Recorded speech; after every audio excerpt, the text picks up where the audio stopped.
Essentially, do buffers. How the heck are you? I'm going to be telling the whiskey whisper for the purpose of this video. I've got a couple cocktails to share with you. The news video is over, so we're not going to delve into politics. We're just going to relax, man.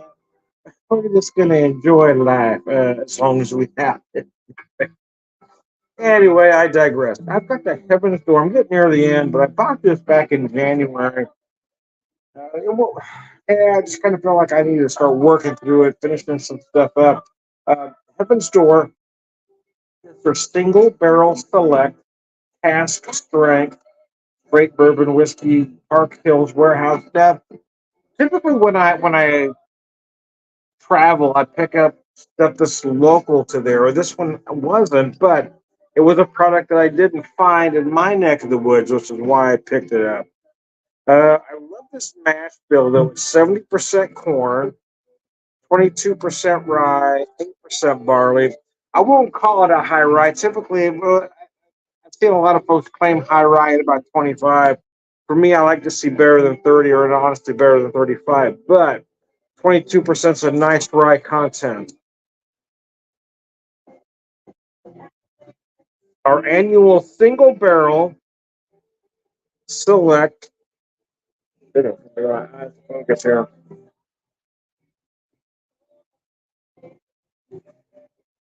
Limited allocation is comprised of our own distilled whiskey barrels, along with hand selected barrels from partnering whiskey barrels. This stuff is really good, though. I've enjoyed it mostly straight, but I have put it in a few cocktails. In this particular application, I'm using it or putting it in a Manhattan. Almost classic, and I say almost because I took liberties with the bitters. But so I've got this particular whiskey.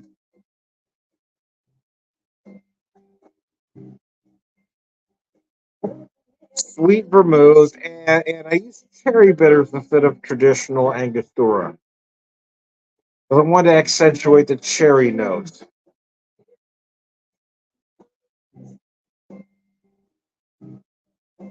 To go through. The Manhattan is my favorite cocktail. I don't typically order one out because, well, I just never can't quite get them the way I like them. 2020 kind of ruined me for going out anywhere and ever order a cocktail again because I found out I'm the best bartender for me. Nobody else will make them the way I like them. However, there is a couple noticeable exceptions that I've had out. Tomstown Distillery in Kansas City makes a beautiful Manhattan. Don't be afraid to order that one. Man, they know what you're doing out there. It's absolutely gorgeous. The other place is a little kitschy, but man, they're good. The Moonrise Hotel in St. Louis on the Del Mar Loop does a month old and a year old Manhattan, and those two are both absolutely gorgeous and worth at least having once.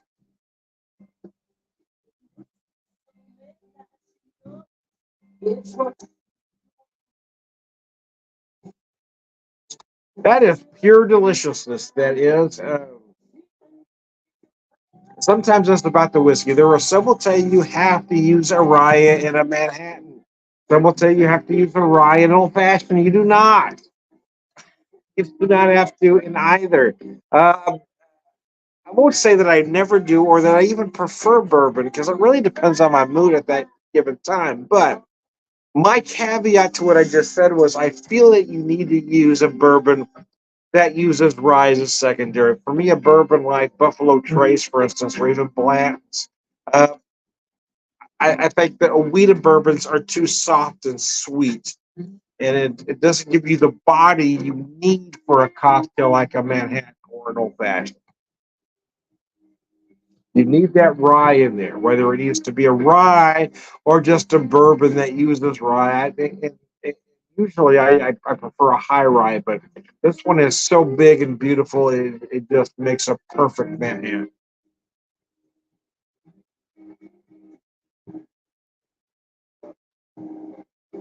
If you can hear my music in the background, I've got a local-ish playlist from Mostly local bands that have allowed me to play their music in the background of my videos.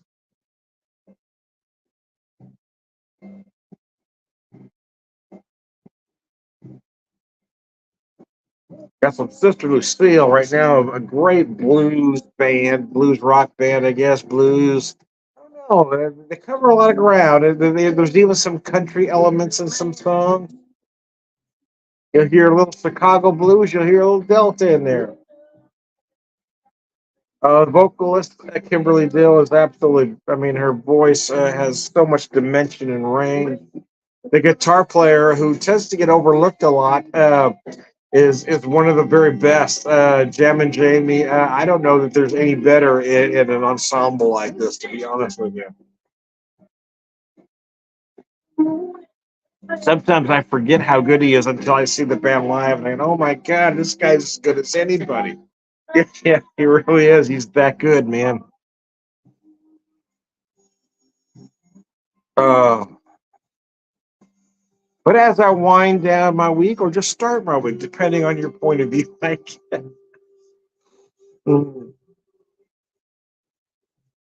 typically a week starts on Sunday, some Monday, but my weeks are a little odd.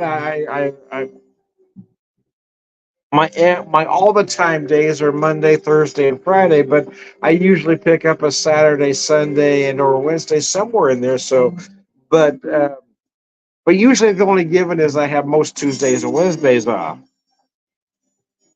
So usually Tuesdays and Wednesdays are my Saturday and Sunday. You see, so today Monday it would be my Friday, and the end of the week. Anyway, it's all about perspective, I guess.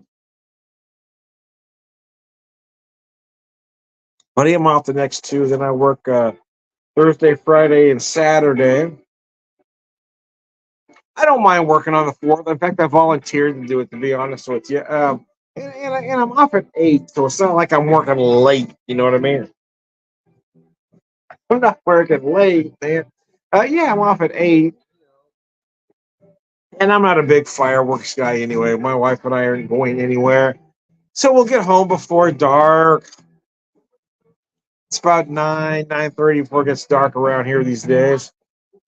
So I'll get home, relax, have a little bite to eat, have a couple beers or cocktails, depending on my mood at that time.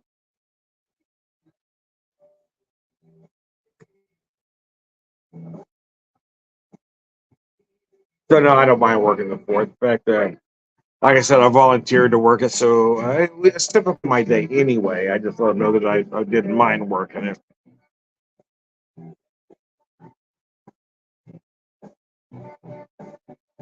Because like I said, I'll be home by 9 before anything starts happening. Where quite frankly, I won't be home.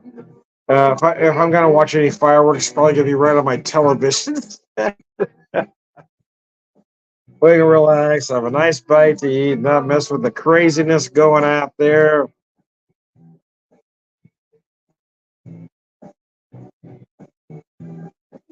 So if you can hear this breaking my heart, I love this song. It might be my favorite song on the album. It's sung by the guitar player Jim and Jamie. We've got people don't talk much about his voice because his wife, who does the lead vocals, is so amazing. But he's got this great kind of soul funk sound where this song kind of drifts into that territory, right? A little bit of soul, a little bit of funk going on. There's certainly that blues element still exists, but man, this song is still so good. Breaking my heart. I love this tune, man.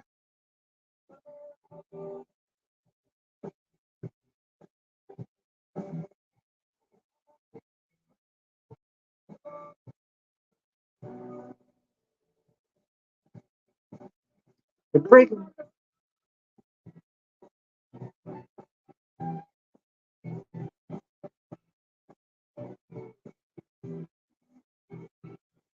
Man, that's a nice cocktail. Anyways, yeah, I do like a Manhattan. Oh, well, I was gonna say I never order them out, but that's not quite true. I only order them out when I'm on vacation, right? Because vacation money is different than regular money. Because you've saved for that vacation. You plan on spending more for things than you typically would, and your regular tight wad a week, because you got pennies.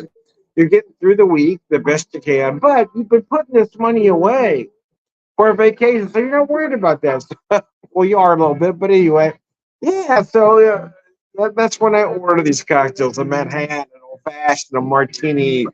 Yeah, I don't order them out on a daily basis. I would say rarely, but actually never. I never do because I know nobody's gonna make them the way I want. But when I'm traveling, when I'm going someplace different, if I see something on the menu that grabs my attention, I will order it then. And I'm gonna cut these people some slack because I'm on vacation. I'm not gonna judge it as harshly as I would if it's just a day off and I'm able to go out and have a drink, right? On vacation, so I'm in a good mood. I know, so I'm gonna cut everybody a little bit of slack. Unless you screw up my order completely, I'm taking it easy. I'm tipping a little more. I like to think I'm a good tipper anyway, but it's a little bit extra on vacation. So I'm feeling good about it. I don't have to go to work the next day. I'm okay.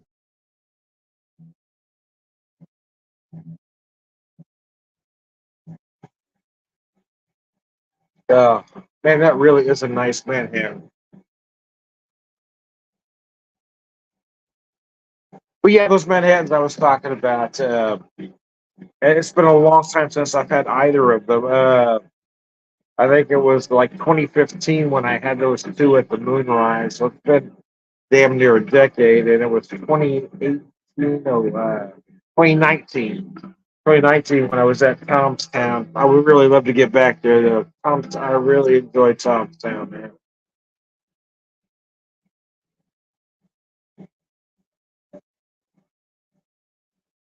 I just had the one cocktail there, but that Manhattan was exquisite.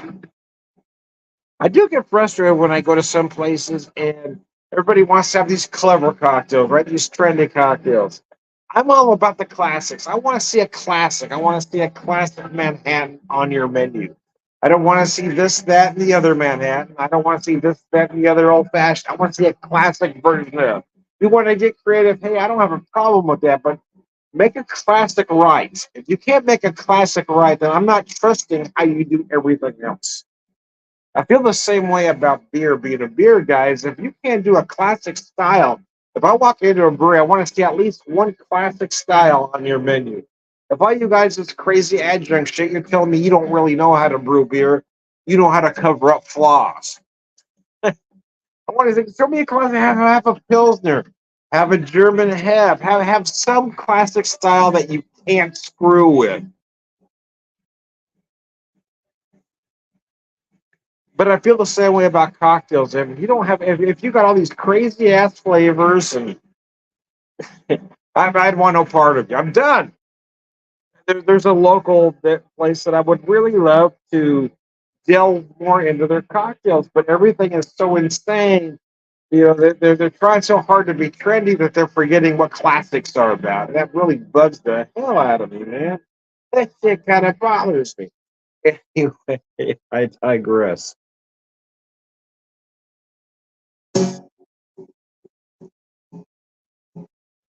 Biscuit. Okay, I'll be right back with cocktail number two.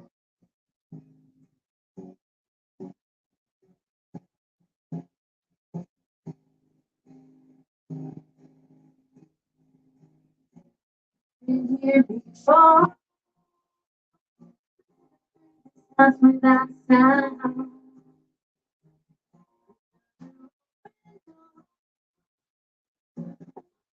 Sunday horns, scattered on the ground.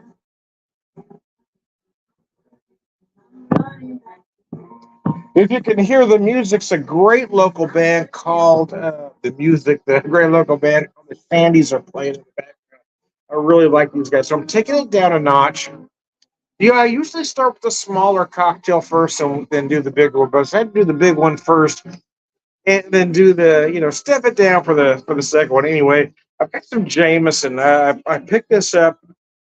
I found it on sale just before St. Patrick's Day, so I decided to just work through it. It's their stout edition whiskey finished in craft beer barrels. It's an 80 proof whiskey. Let me show you that bottle. And I've done a martini with it. I call it Dirty Irishman, where I've got some almond stuffed olives. and some olive juice to make it dirty. No dry vermouth because I don't think a dirty martini needs dry vermouth.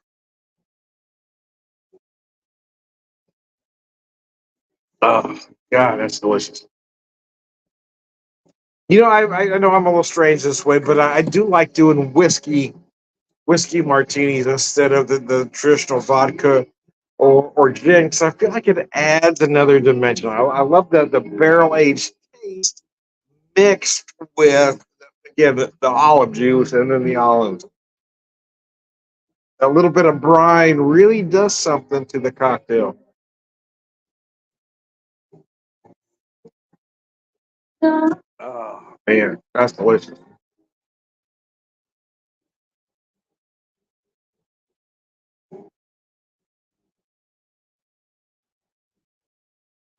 Ah, so yeah, I'm off tomorrow and Wednesday. I plan on trying to relax some.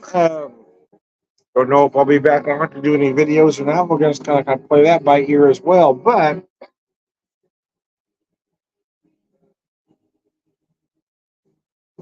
I don't mind the days off in the middle of the week anymore. It kind of made more of a difference. Back when our kids were little, I was working retail, so I never had weekends off, and it would have been nice to. Yeah. But now that both my wife and I are, it's just us now. We're empty nested. What days we're off and get to spend time together doesn't matter. And not being the weekend, sometimes it's better because Tuesdays and Wednesdays it's not all kinds of morons out doing shit. So if we do want to get out, it's not quite as bad. We're not going out to eat as much as we used to. It seems like we enjoy it less and less.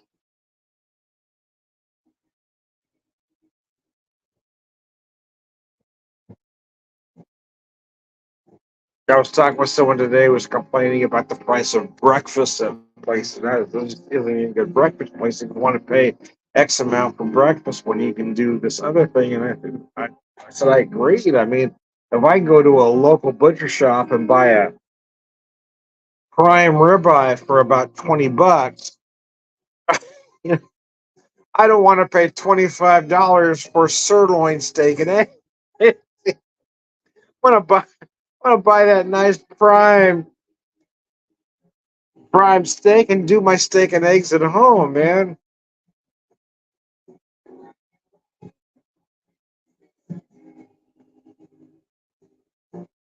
But yeah, a lot of the places are just too trendy. I mean, we've got a First Watch in town, and I used to like First Watch a little over a decade ago. And I go to one now, and their menu isn't even remotely like their menu used to be. That's what I loved about them. Said their menu was spectacular, and now it's just this insanely, trendy, pretentious menu that just doesn't even make sense, man.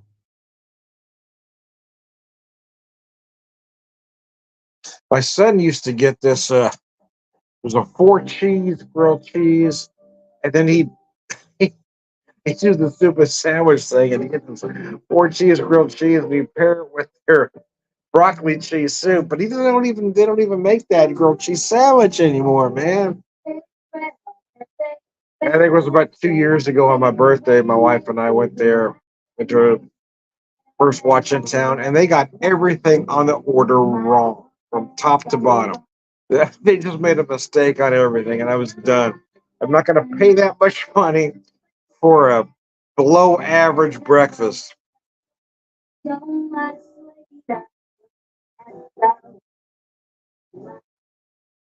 Uh, Christy Meredith in the background, if you can hear it. She's got that kind of Nora Jones-ish kind of voice.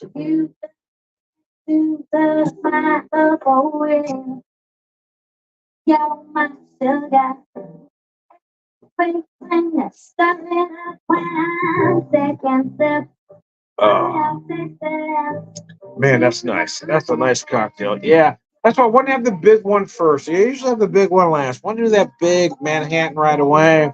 It's typically, if you start with it, so your aperitif is your martini, and your digestive is your Manhattan. So I did a little backwards this evening, but Kind of glad I did that. I wanted to do that big one first and relax with this one.